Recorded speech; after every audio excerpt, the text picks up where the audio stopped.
سڵاوتان لێبێت من کامەران حاجی عومەر ئەم جارە بە دوواداچوون لەسەر بڕیارێکی حکوومەتی عێراق دەکەم ئەویش بە مامەڵەکردن بە دۆلار قەدەغە دەکات واتە هەموو مامەڵەکان دەبێ بە دینار بێ هەر کەسێک مامەڵە بە دۆلار بکا سزای دەدات لە هەرێمی کوردستانیش پێشنیازێکەیە بۆ ئەنجومەنی وەزیران داوا دەکات لە پێشەنگاکانی ئۆتۆمبیل کڕین و فرۆشتنی عەقارات ئۆتۆمبیلەکان یەدەگەکانی ئۆتۆمبیل هەموو ئەو ناوچانی کە دۆلاری تێدا مامەڵە دەکرێت پێشنیاز دەکات مامەڵەکردن بە دۆلار قەدەغە بکرێت بزانین کاسبکاران ڕاو بۆچوونیان چییە ئەو پێشنیازە لە هەرێمی کوردستان ئایا هاوشێوەی عێراق جێبەجێ بکرێت باشە یاخودنە.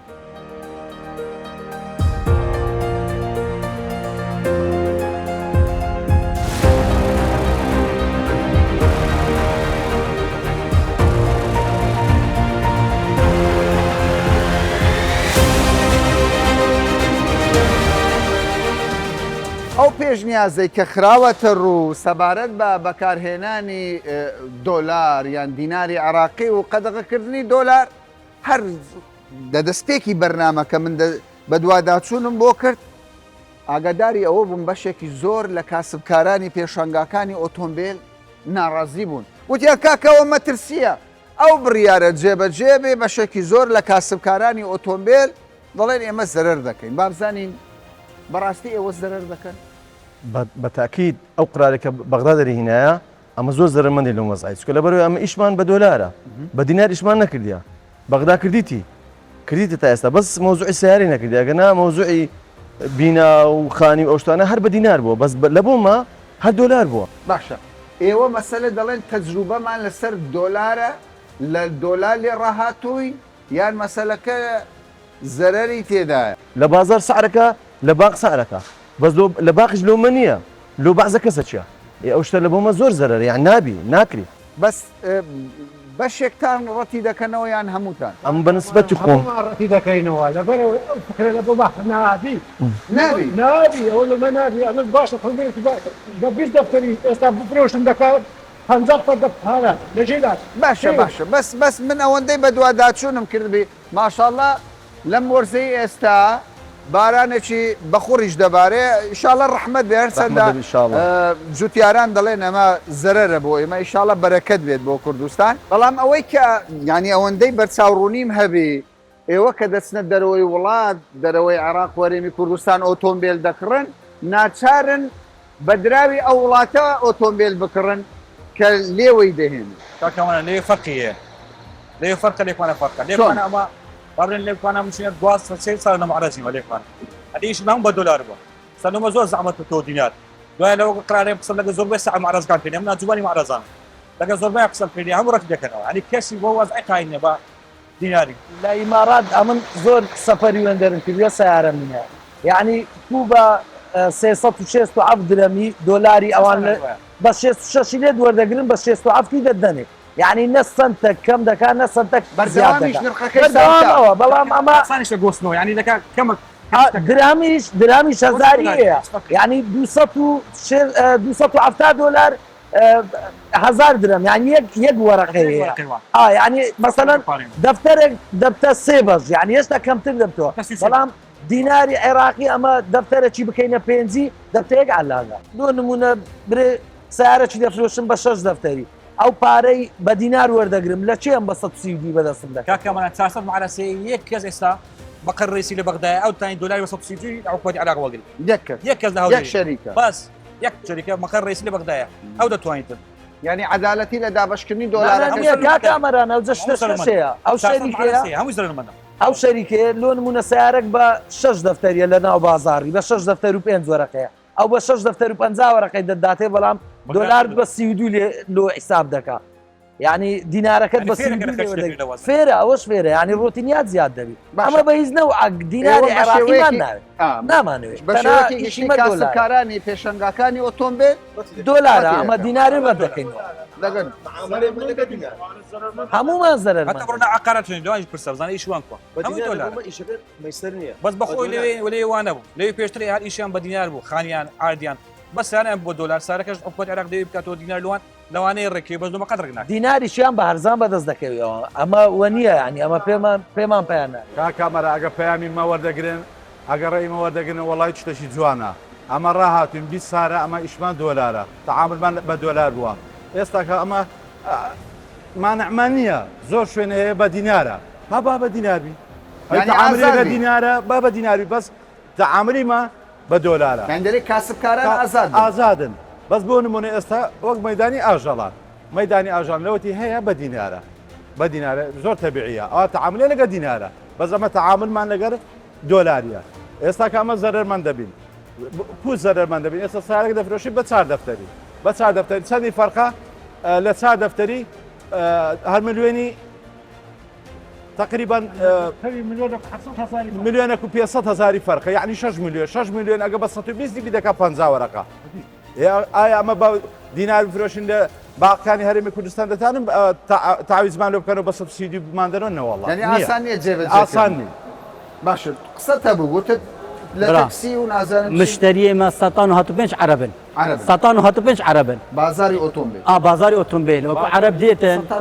105 عربن دڵنیای دنیاەوە هەموو پسەر هەموو هەموو عربە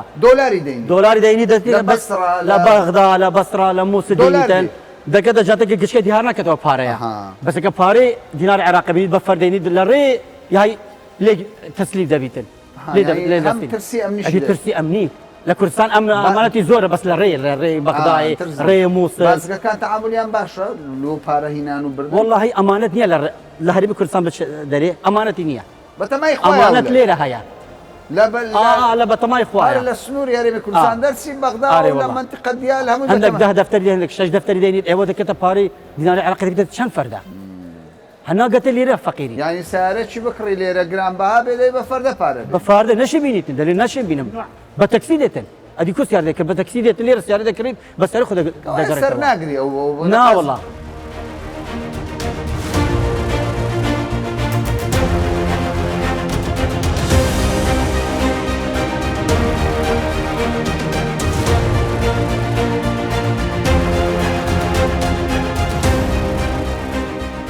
ئەم پێشنیازەی بەڕێوەبەراتی گشتی بازرگانی هەرێمی کوردستان بۆ مامەڵەکردن بێگومان لەسەر چین و توێژەکان و کاسبکاران بە شێوەکی گشتی ینی کاریگەری هەیە لە هەندێک کرد زیاتر مامەڵە بە دۆلار دەکرێت ئێستا من لە ناوچەی پیشەسازی سلێمانیم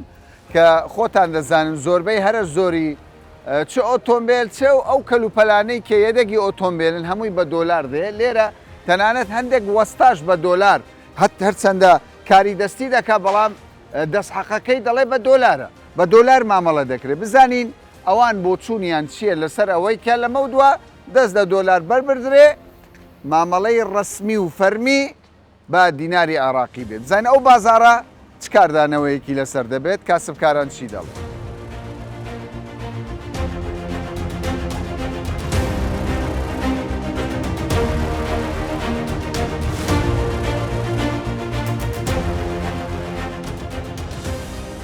مەوەدی چ سیارێک دەفرۆشن بیە مارسیدس ڕانج هەمووی وڵی زۆرتر بیە و مارسی ڕانجمان هێوەڵ زۆر باشە لە دەرەوە دێت خەڵمان باشە بە دیناریان بە دۆلار دەکڕۆن دەرەوە دۆلار ئێستا ئێوە مامەڵە بە دینار دەکەن یان بە دۆلار بە هەردوو شێگەن لێرە زیاتر خەڵک ینی بۆ نمونە زیاتر ئام دیناری پێ و مامەڵەش ئێمە لە تریشۆ بە دۆلارە هەست بە دۆلار دەکەن باڵێ باش ئێستا بڕیار هەیە پێشنیاسێ دەڵێن کاکە هەمووی ببێت بە دینار ئێوە پێتان باشە ئەمەیان پێتان خە ئایبی نییە بەس ناکرێت ناکرێت بۆ دڵنیا بەنا لەبەر چی لەبەرەوەی ناکرێم ئێمە تقریبا زمان چوارپێنج مانگە دینارێ وانێ ئەڵێن دینار 132 بانک و بانقی نەکردن ێ بڕوا کە من دینارێکم دەست نەکەوتەوە 132 بەڕوان پێ بکە هەچی شتەکانیشمە هەمووی قانونیە یعنی لە دەرەوە 132 دۆلار نه مەسەن ئەڵێن بانک لە 132 مەسەن دیناری بە 132 دەست دەکەوێت ێ بڕوام کە دەست ناکرێت لە ناو خۆیان لە دەرەوە لە ناو خۆت من دۆلار ناکەم لە دەرەوە بە دۆلارەکەم ئێ نابێت لێرە بچم دۆلارەکان بۆ حواڵەکەم ئێ ئەچم پاراکرم من پارەم بە 132 دەست ناکرێت ئەوێ پاری زۆر بیکەم ئەنجا کێشەیەکی ژێ لەوەتی ئەمەیان تێگاوە ئێمە پێشتر پارە هەبوو پاری سپیکردنەوە بۆ ڕۆژبوو نازانم چی بوو لە دەرەوە ئێمە مەسەن لە حواڵەمانە بوو لە دەرەوە دۆلار لێ زۆر بوو من تقریبا 3 ساڵ 4 ساڵ حواڵەمە کرد بۆ دەرەوە بڕوان پێ بکە دەفتەرێک پارەم نایە 5 دلار مەیە 10 دلار مەیە ئەوانە ئێستا کەمترین کات ئەبێ من 200 دلار دلار 200 دلار بەس بۆ حواڵی لێرە بۆ دوبەی بە 450 بوو بە 400 بۆ یەک دەفتەر بۆ یەک دەفتەر 200 دلار دەبێت ئێستا 200 بە 450 کردنەوە بە 500 کردنەوە بە 250 کردنەوە بە 300 کردنەوە ناچاری تۆ لێرە نرخەکان گۆڕانکاری بەسەر بێ هەمووی خەڵک باجیە من نایم گەڵا بە 145 مەجبورم بە 46 کردنەوە بە 46 بە 47 کردنەوە کەوایە لەبەر ناسە قامگیری ئەمان خۆیان ئەمان ناکرێت نایانێ بکرێ و ناکرێت ناشتەوێت بکرێت خۆی من بۆ من کێشە نییە بۆ من هیچ کێشە نیە بەس ئەمان خۆیان نانێ بکرێ ئەگەر بیانێ بکرێ ئەکرێ بەس ناکرێت مامەڵی ئێوە دیناریان دۆلارە وڵی کێشەی نیە هەموو شتێکە چۆن هەموو شتێکە یعنی ئێستا من ئەگەر ئیشێکم هەبێت تۆ دەڵێ من حەق دەستی من ئەوەندە پارەیە دینار دەرەیان دۆلار دیانە بە دیناری شەکەم بەس بە عەزشتێکی گەورەش بە دۆلار یعنی مەقسەدت ئەگەر دەست حەقەکە زیاتر بێ لە 100 دلار لەو سنایە زیاتر مامەڵە بە دیناریان بە دۆلارە زیاتر بە دینارە بەزیشی زەخم بە دۆلارە باشە ئەگەر بڕیار دەرچوو هەمووی ببێت بە دینار بۆ ئێوە باشیان خراپە ئەگەر دۆلار ئاوا سابت بە عیبی نییە دینار دەڵێن لەمە و دووە مامەڵە بە دینار بکرێت دۆلار نەمینێ باشیان خراپە وڵا خەدە ئیش کەوت بەعزەیشی زۆر گرانەکە ئەبێ بە دۆلاری معاملەیەکەن وەک بۆ نمونە ئیشی زەخمی معامل مشتی ئاوا گەورە یعنی تۆ دەڵێ با دۆلار ببینی دۆلاریش مێنە حەز دەکەی ببینێ کەیفت بە دۆلار دێ عیبی نییە دڵت خۆشە یان دینارەکەت پێ باشترە وڵی هەردووشی باشە بەس بۆ ئیشی گەورە زیادە دۆلارەکە کامیان هەردەگری دیناریان دۆلار وڵا دینار زیاتر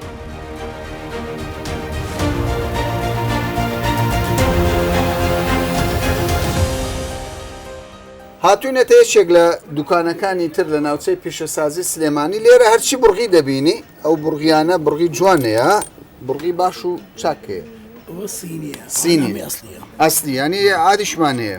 ئەو مەوادەی کە ئێستا لەم دوکانە هەیە هەمووی بە دۆلار دەکڕیان بە دینار من هەمین بە دینار کڕی وەکو خۆم لە دەرەوە نا لێرە کڕی لێرە دینار بڵێ تۆ لە جملە تر لە جملەچیکەی وەرەگرم بڵێ دۆلار یانی دینار دەدەیابێ کڕم و لە جملەچی کڕم باشە مامەڵەکان بە دۆلار بکرێ یان بە دینار ئەگەر ڕاستە دێ بە دینار تۆ لەگەڵ دیناری هەموو کاتێ هەموو شتێ بە دینار کرد بۆ هاوڵاتی قازانسرە بۆ تۆ هەموو کەس قازانسرە لەبەر چ لەبەر ئەوەی کە هەموو کەس پارەی بێ هەموو کەس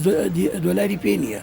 تۆ ئەمڕۆ بە دۆلار شتە فرۆشی بەت فەرمانبەر دینار وەردەگرێت دینار وەرەگرێ ئەگەر دۆلار وەرگێ قەیچێ کرێکار دینار وەردەگرێت هەمووی وایە وانە بۆچی دەبێت لە سنعایان لە ئۆتۆمبیلێک یان خانوویەک بەکڕی دۆلار بدەیان خۆی خەتەی دەوڵەمەەکان دەوڵەمەندەکان حەزیان لە دۆلارە خەڵکی گەوریان لەم شتەوەیە پارەس پێکەنەوە سپیکردنەوەی تێدا هەندێک خەزانس دەکەن هەندێک زەرر دەکەن باشە ئێستا من ئەگەر دۆلارم پێبێت دۆلار 100 دۆلار بە چەند وەردەگری من خۆوەکو خۆم وەری ناگرم وەری ناگری دۆلار وەرناگری زۆر کەس ئەو بنەمایان ئێستام کاگازال لە تەنیشتمانە ئەم دوکانە ناویکە هەر کەسە دۆلاری پێبینێرم بڕۆ دیکەرە بێنە دۆلار وەردەگری بە چەند وەردەگرن ئێستا برین ئێمە سەری سعیرەکەین لە بازار چەند بێ 500 دینار کەمتر وەری ئەگرین ئەنی فرۆشتن 500 دینار کەمتر وەری ئەگرین بۆ نمونە من پارەکەی ئەکسەرە دەم و بە ئەشیا من بۆ فرۆشتنم نییە وەرەقەکان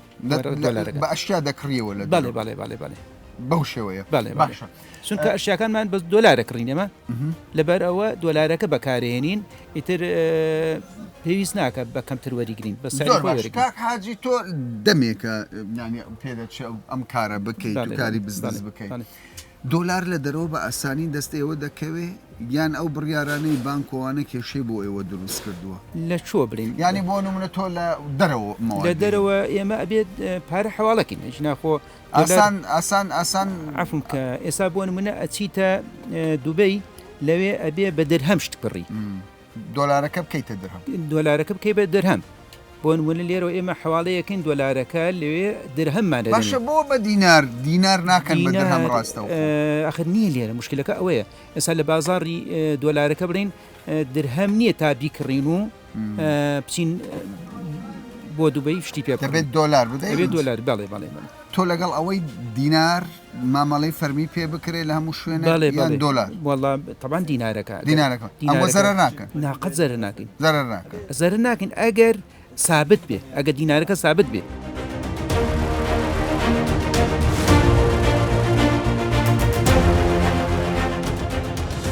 وەستا ماندوو نەبی خەریکی چی تۆ ئێمە خەریکی شێم سارانی چاکیان مەچینەکەی چا دەکەی بەڵێ ماوادەکانی ئێستا باشیان خراپە وەڵی مواد بە زیاتر موادەکە خراپە دەڵێن وەستای باشمان نییە نازامی هەندێک جاش دەڵێن مەواد خراپە وەستای باشەیە قسێ زۆر جوانە کاکە کابرا لێ چیە لە سین چی شتێزانە یێنێ دیاڵە خەتای وەساخەیە ئەی غەدرتان ئەی خەدرەکە چیە خەدەکە تو کابراشتە توجارەکە وێنێ بە عەسڵی بەس پێدوانیانی هەموو کەسێکی شەروا دەکەن ناوێکی لە خۆ دەنێن دەڵێن وەستا و پاتیش پەیدا بوو وابزانم وەستای باشەیە وەسای باشێ و کاکە کابرا لە خۆش دەڕانە بێ دوکاندانانێ وایە ئەیوە نییە تۆ دەڵێ ماوادەکان خراپن مواد زۆر خراپە باشە کابرا هی وایە چێ کام شتە توجاری و کام شتە سینە چی ئەوە هێنێ کام شتە کەوالێتی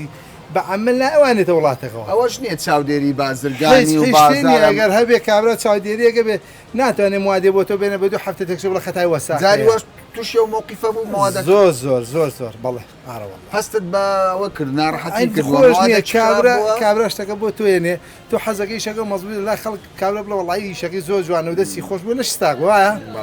نەک بەیانی بێتە وڵە وەڵی وەسایی شەکە مەرە خۆم وایە خۆش نییە مرتاع نابی هەندێک لە ئێوە حەز لە دۆلار دەکات دەڵێ کاکە ئەمە چینم بۆ دەگۆڕم بە دۆلار بۆ هەستان لە دۆلار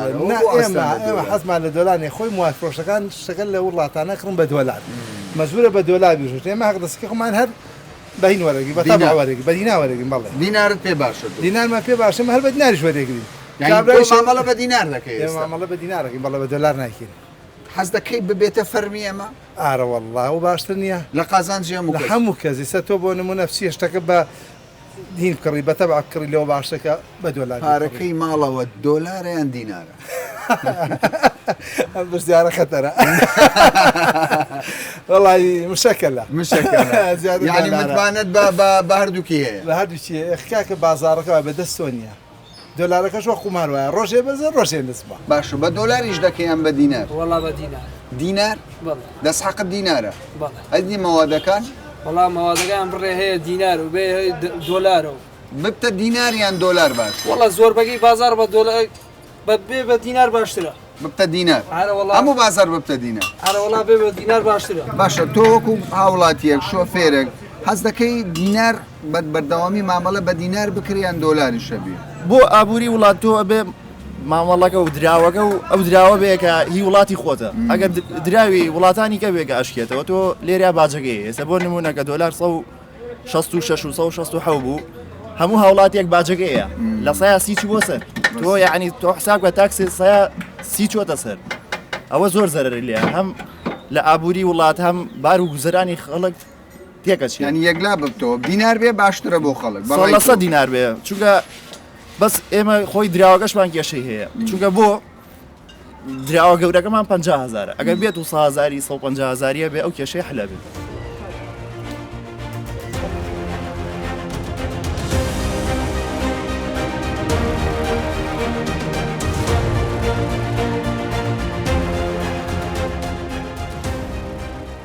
بە پێویستم زانی لەم بەرنامە تایبەتەدا بازاری زێر بە دوواداچوونی بۆ بکەم چکە خۆتان دەزانن هەر دەڵی زێر یەکسەر دۆلارەکە دێتە مێشکرد لە بۆرسا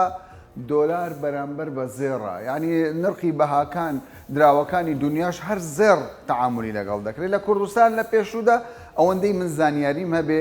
زیاتر مامەڵە بە دۆلار دەکرێت نەک دینار بزانین ئێستا دۆخەکە چۆنە ماندوونە بیسڵاو دەبێ سەر و سەرچاو مامەڵە بە دۆلاریان بە دینار بەعام بە دۆلار پێشتر و ئێستش هەر بە دۆلار ئەوی کە بە دیناری هێنێ بە عین لەحظە بۆ یشکینەوە بە دۆلارەکە ینی دینارەکە وەردەگرن بەڵام دینارەکە وەرگن بە عین لەحظە دۆلار تەلەفۆنەکەی مە بازار لە سەر چەند بۆ نەفیکسە بێت چەند فەرق دەبێت هەمان نرخ وەردەگرن 150 دینار فەرق 150 بازاری دۆلارەکە چەند بوو 150 ناجاری وەکە زێڕنگێر 150 دیناری فەرقە بۆ 100 دۆلار بەڵام لە هەندێک سوپەرمارکێت یان لە هەندێک شوێن دوکاندار هەیە 5,000 دینار فەرقی پێ دەکەم ئەمەش ئیستیقلالێکە تا زۆر ڕاستە وەڵڵا ئێمە ڕێک و پێکردن ئەمە باسی خۆمانەکەن تەلەفۆنەکەین سعری خۆی تەلەفۆنیشینە تەلەگرام هەیە هەمووی بە لەحظە دەیابەزێنێ بە لەحظە چەندێ بوو 150 دلار عمولی و کەسێک کارچەیە کرێ بمانم زۆر باشە پێم بڵێ سەبارەت بە ینی ئەو پێشنیاز و بڕیارەی کە دەڵێ تەنها بە دینار مامەڵە بکرێ ئێوە وەکو زێڕینگرەکان چی دەڵێ ئەساییە قەیچێکە بکرێ زێر ناکە هیچ بە زۆر عینش دەکرێت بە دۆلارەکە لەکسەر یاکسەر کەمە دۆلار چکە خۆم ئەم ڕستەکەی لە کێوەیە لە دوبێوە لە تورکیاوە لە هەر دوو مەزەڕێ هەمانە ئەوش خۆ بەکوێ بەچی تااملەکەم بە دۆلار سیر لە زێر دەکا بەڕای تۆ زۆر من دەمەوێت زێر بکڕم دینار وەردەگرن یان دۆلار لەلای ئێمە هەردوو عملەکە وەردەگیرێ هەردووکیە هەردووش فەرقەکە چەند دەبێ ئێمە تەعامل لەگەڵ بازاری ڕەشاکەین بۆرسا یانی ئەندامن تێدا دەڵێ دۆلار بۆ ئەوەندەیە ئەم دقیقە تەلەفۆنەکەمە دۆلار چەندە لە بازارە 147 تا 146 نیوە یەکسەر بۆ دەشکێن دێتوانێ دینارەکە یەکسەر دەکەن بە دۆلار یەکسەر زەرەر ناکەن بۆچی ئەمە وەکو زێرەنگەر مایە ئاڵتونین زەرایی دەست بەجێ دەکەن دینارەکە دەکەن بە دۆلار کەیکین بە دۆلار ئێمە مایە دۆلار نین ئێمە مایە ئاڵتونین دەبی بیکردنەوە لەکوێ دەیکڕن دوبەی لە دوبەی لە تورکیا لە دوبەی تۆ یەکسەر بەچی دەیکڕن دینار یان دۆلارە دۆلار لەوێ دۆلار دەدەن یان درهەم دەدەن لەوێ ئەبێ درهەم بدەین لە نێوان دۆلار و زێر کامە باشترە بۆ هەڵگرتن با بڵێن دۆلار دینار زێر زێر باشترە زێر باشترە هەموو کات پارەیە بۆ زێر ڕنگت بەڵام بۆ هاوڵاتی هەر ئاینیشتە هەر پارەیە بی باشی چکە فڕێی بەڵام دەست حەقەکە زۆرە نا هیچ نییە هیچ نییە دەست حەقەکە جاری وایە نامێنێ بەرزە بێتەوە نامێنێ کە بەرز بۆ ئارەوەڵە تۆ دەڵێ بۆ متمانە ینی زێر باش زێر باشترە لە هەموو شتی باشە بۆ مامەڵەکردن دەبێت بە دینار بێک جاری یان دۆلار بۆ لەس بازار وڵی بە دۆلار باشترە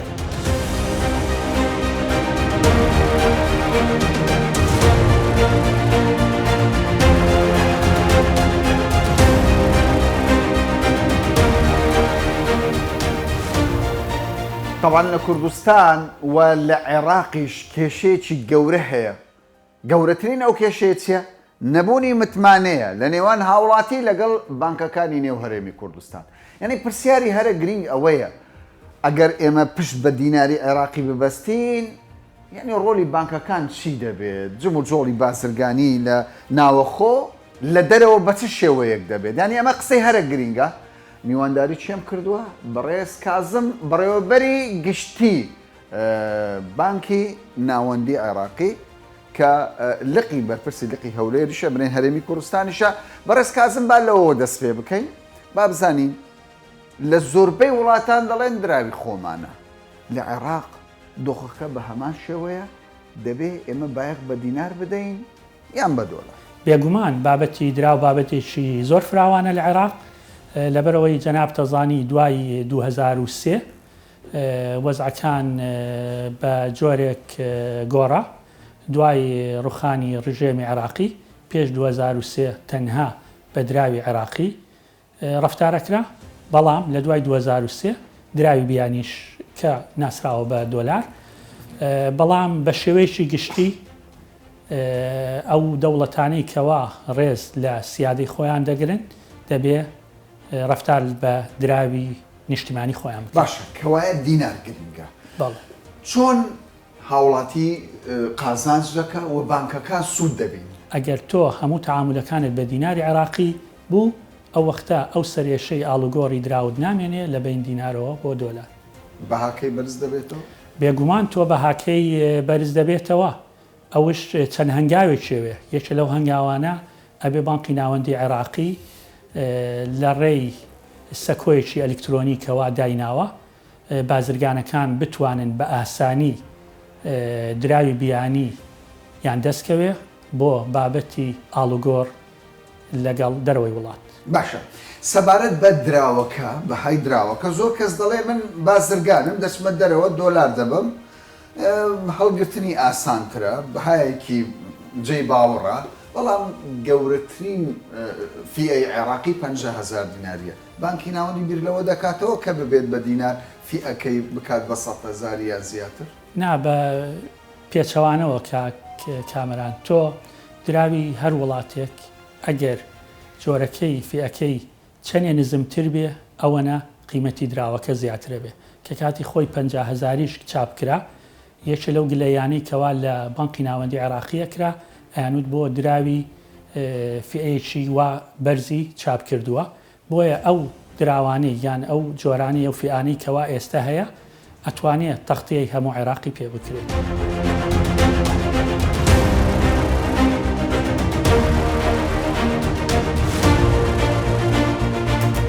بەرزکردنەوەی بەهای دیناری عێراقی بەرامبەر بە دۆلار ئامانجی بانکی ناوەندی عێراقیە وەکو بینیتان و بەشێکی زۆرش لە کاسبکاران پێیان وابوو هەرچەندە مامەڵەکردن بە دینار دەبێتە قازانج بۆ بەشێکی زۆر لە هاوڵاتیانی هەرێمی کوردستان بەڵام بە جێبەجێ نەکردنی بڕیارەکە وەکو خۆی و ناسەقامگیری دیناری عێراقی مەترسێکی گەورە دروست دەکات بۆیە ئەوان چاوەڕێی ئایندە دەکەن کە بە شێوەیەک بێت گیرفانی هاوڵاتیان زەرەری پێنەگات تا باسێکی دیکە و بابەتێکی دیکە بەخواتان دەست پێێت.